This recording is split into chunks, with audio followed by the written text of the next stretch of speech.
lived and died for my Dallas Cowboys since I was 10 years of age. As I'm sure you know by now, I have lived and died for my Dallas Cowboys since I was 10 years of age. But I was rooting like crazy against them today. I was very happy when they got blown out by the LA Chargers at home today, because I didn't want any bogus momentum created. We won the last 3 games. I didn't want any phony rah-rah going into the offseason that would just fuel the delusion suffered by this owner and this head coach and this football team and Cowboy Nation. Just fraudulent delusion. Seriously, they're a bad football team. What are they? I've lost track. 6-8-1, as Parcells always said, you are what your records say. It says you are. I was so happy they lost today because I saw Rex Ryan on ESPN just before the game started predicting that Eberflus would save his job over the last 3 games because Justin Herbert, they can't protect him. So he said, well, watch what happens. They'll hold the Chargers to 250 yards, then they'll go hold, I don't know, is it going to be, I don't even know who's going to play quarterback now that Mariota's hurt, if he can play or not. But if they hold Washington 250 yards, and then they go hold Jackson Dart to 250 when he averages 137 yards passing per game. So Rex is predicting that Eberflus wrongly would save his job over these last 3 games. And rightly, even though Eberflus was kicked upstairs, he went upstairs to the box to call defenses from on high. Guess what happened? Justin Herbert happened. He went 23 of 29 for 300 yards, 2 touchdowns and no interceptions. Think about this. A Chargers team that came in ranked 19th in points scored, averaging 22.5, scored 34 against my defense with 24 first downs, 7 of 11 on third down, 452 total yards, not 250, 452. I predicted before the game because Quinnen Williams was out. And I said, the Omari and Hampton and company, they'll just run for 200. They'll run us out of the building. They had 152. I guess that was actually pretty good, but the time of possession was predictably 34 minutes for the visitors to 26 for us. Justin Herbert was sacked 0 times. We have no rush. It's not a Micah situation because we had no rush with Micah last year or any of those 4 playoff games that Micah played in. We had no rush. He had 1 sack in 4 playoff games. Stop it with that. Dak had his moments. Threw for 244, 2-0. Javonte went nowhere slowly, 9 for 34. We only had 91 total rushing. But in the end, you knew this was coming. There was one big marquee bright spot for the Dallas Cowboys, and I'm sure Jerry, as I speak, is raving about George Pickens, number 3, on fire again today. Caught 7 big ones for 130 yards. Looked like the best deep ball receiver in pro football, which he is when he's right, but he's not always right. And, of course, I immediately tweeted, where was this George Pickens at Detroit? And for that matter, where was he against the Minnesota Vikings at home? I can't even make my mind wrap around what happened against the Vikings. George Pickens was a no-show at Detroit and disappeared against the Vikings. I don't know why. Don't ask me to analyze the psyche of a receiver who fell to the second round before Pittsburgh took him, because there were issues at Tennessee with his psyche, with his commitment, with his behavior. Nothing bad, no police blotter, no issues, to my knowledge, no substance abuse issues. I've never heard of any. Just kind of a weird kid who finally alienated Mike Tomlin. Finally, Mike Tomlin said no to him. Got to grow up, won't grow up. More trouble than worth. Mike Tomlin gave him away to Jerry Jones for a third-round pick. Obviously, Tomlin and company and the front office probably went to the ownership on that one. Third round. I thought it was the all-time steal. I said he's going to change life in Dallas, and he did for much of the season. When he's right, he is the rightest. And when he is wrong, he's just a disaster because your expectations are so high for him that it kills the body language of the whole team. Everybody's looking around like, where's Pick? Where's Pick? What's wrong with Pick? I don't care. I've gone back and forth with Aqib Talib about this. He's the only one I know who's defending. He said Steve Smith defends George Pickens. I don't know. All I know is I heard Randy Moss say, George Pickens, you're better than that. The slant early in the second half, it hit him right there. You just have to snatch the ball, fight for it. Your body language has to say, this ball is mine. He pops it up in the air. DB gets his hand on it, intercepted, put us in a hole. There was a deep ball at Detroit. I don't know. He lose it in the lights. It fell about a yard away from him, and it looked like he never even made an attempt at it. There was an out route pass. It just looked like he didn't care. Richard Sherman went after him, obviously. Or he's late to meetings. Missed the team bus to the game in Vegas on Monday night. Fine for that. Disciplined with missing the first series. Maybe he missed some other plays. Small slap on wrist.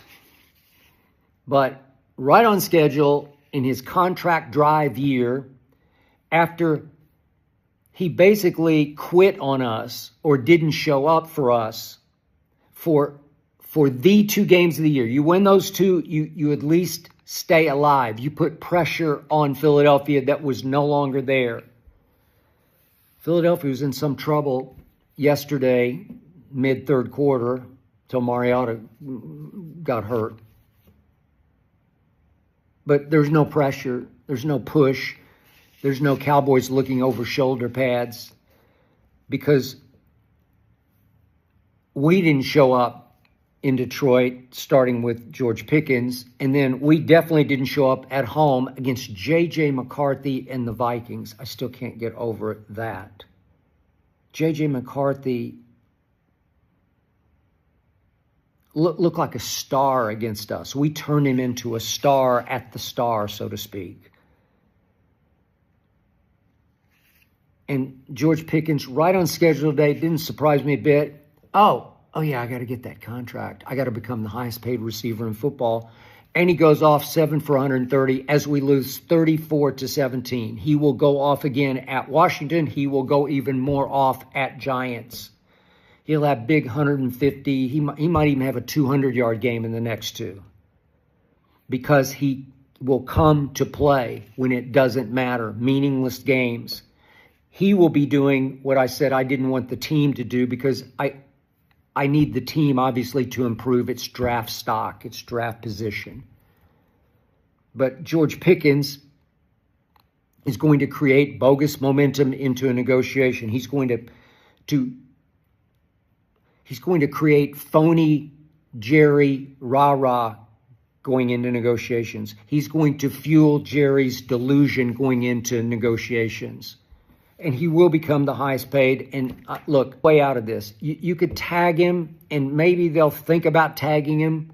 That would be the smart play, except for the psyche that you're dealing with.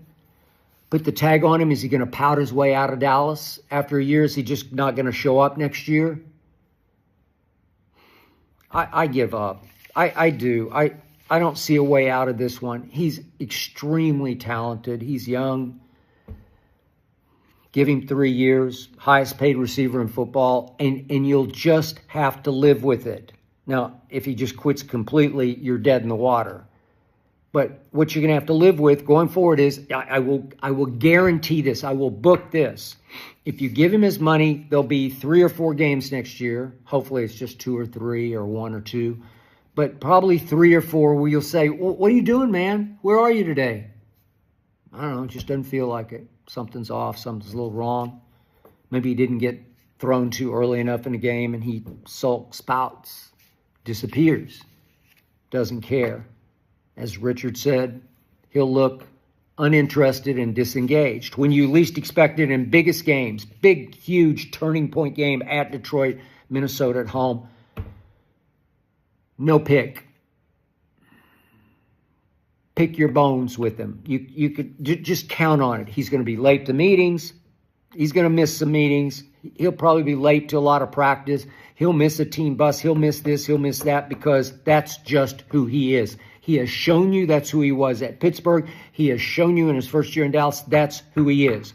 Will he make us better? Will he make CD better? In a lot of games, he will. I just don't know how far you can go with this, but you're stuck. You're damned if you do and damned if you don't. I say be damned if you do. I say go ahead and give him his money because he's that good. There's no doubt about he's that good. He showed you that again and again, but you're going to have to live with the wrong. And there's going to be quite a bit of wrong, maybe enough wrong to undercut your football team. Because if he's late, other players are going to say, well, why can't I be 15 minutes late? I got crap at home. My wife's sick. My daughter's sick. I just didn't make it. Pickens doesn't make it. Why should I make it? That's what happens. And it just starts to eat away at the unity of your football team. Football is the ultimate unity game. It's different than the other games. If one player goes south, then it starts to destroy the nucleus of the team, the trust, the internal trust. The best teams are the teams that are completely unified and together, and people show up on time. As crazy off the field as Jimmy Johnson's teams were, Barry Switzer's teams were in the 90s, I was there. When it was time to be on time, they showed up on time. When it was time to play, they played. I guess you're stuck. You're going to have to live with this. The only way to undercut it is to fire Eberflus. I just wish Jerry, just to make a statement, I wish tomorrow he would fire him. Kick him permanently upstairs and then out the door. It's just horrendous what's happened with him. Trevon Diggs came back. He hates him. He's been rabble-rousing against him. Trevon got beat by McConkey on that play. I don't know if it was zone. Looked like it might have been zone, but his heart is not in zone. He's been basically doghoused for the last couple of weeks just because he wouldn't practice hard. He just doesn't like the coordinator. And I don't blame him for this. I blame him for his behavior, but not for hating the coordinator. The guy's a joke. You can look at Chicago now. Look what it was with Eberflus. I don't know, he's fraudulent. Eber fraud, that's what I call him. He has to go, and at least you could make a statement. This would carry into the offseason. Just relieve him of his duties tomorrow. Just make a big story out of it tomorrow, because it's just been a joke. We're threatening Cincinnati. I'd have to go look at the stats right now, but we've been, they've been the worst. We've been second worst all year long. And now we're getting close to being the worst. It's just wrong. It's just bad. There's too much talent. I know Bland wasn't there today, and again, Quinnen wasn't there. But come on. It's just heartless. It's gutless. It's hard to watch. It's just disasters. Quentin Johnson just went crazy. Revel, I try so hard to like him. He's long and strong, but he's coming off complete knee reconstruction, and he doesn't look like he trusts his knee. And there's one tackle early that he didn't make on the boundary where he just kind of half-hearted, and then Quentin Johnson beat him deep in the end zone. He was there. It was a great throw, great catch. But still, trying to love what there is. And you know what, Jerry? He went into the bargain basement and he brought in all these failed high picks from other places, all failed high picks, and paid him nothing. And they gave him virtually nothing. I thought Clowney would give me something. I saw 42 flash a couple times today. But again, they had 5 hits on Justin Herbert, but they had no sacks. Won't work. Eberflus, got to go. All I know is